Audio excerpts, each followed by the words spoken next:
persuasive I can be." Wyatt nodded. "That's true.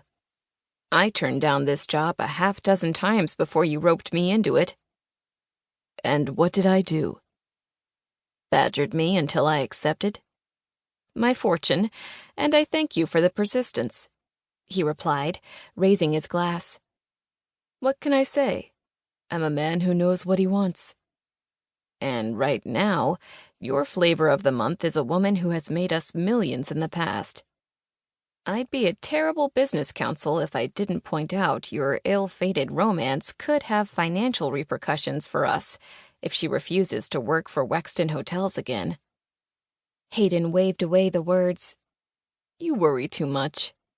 You don't worry enough." He arched a brow. "This is just a little seduction in a luxurious island paradise. No one is going to get hurt."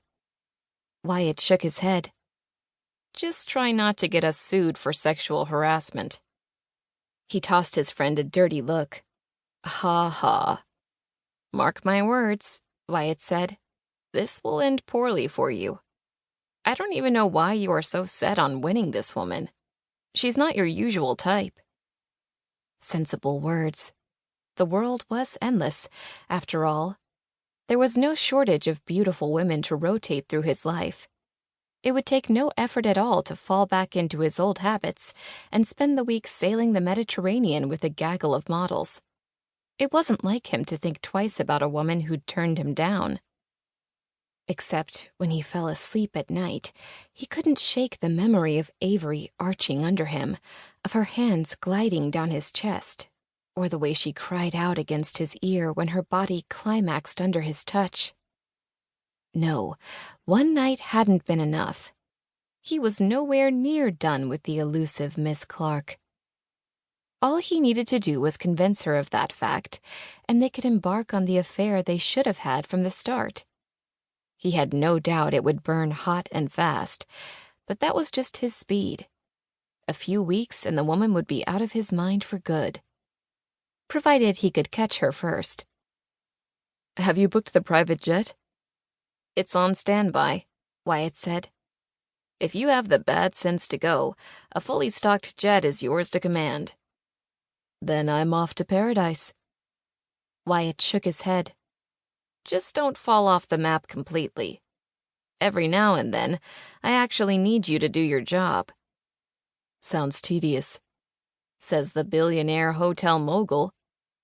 "You should loosen up sometime, Wyatt. You might find you have a taste for adventure." "And then who would there be to grow Wexton Hotels?"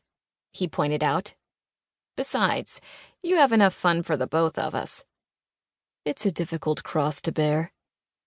He downed the last of his scotch before setting the glass aside. His suitcase waited by the door, ready for the trip he was itching to start. "I'll leave matters in your capable hands," he said. Wyatt waved him off. "I'll show myself out once I've finished your excellent scotch." "Admit it.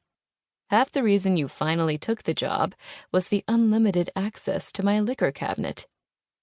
"Your taste for extravagance is rubbing off on me. Now go get shot down so you can come back to work." "What an appealing plan," he said dryly, tossing a long trench coat over his shoulders and grabbing his bag. "I'll see you soon, Wyatt." "Good luck," his friend replied with an airy wave. Hayden strode from the penthouse with a smile on his lips. He didn't need luck. He just needed Avery. Chapter 2. The surf tickled her toes. Avery shielded her eyes, staring down the pristine beach. Palm trees waved gently in the warm breeze, and the sound of the ocean filled her ears. Last night she'd slept with the door to her balcony wide open so she'd hear the waves. This morning she'd taken her complimentary breakfast on that same terrace, soaking in the sun reflecting off the sapphire ocean. Sometimes my job just plain rocks. Sure, she'd been hired to consult on a Wexton hotel that was losing money, a task that would likely prove a headache, but she got to do it on this little slice of heaven floating in the Pacific. There were definitely perks to choosing her own contract.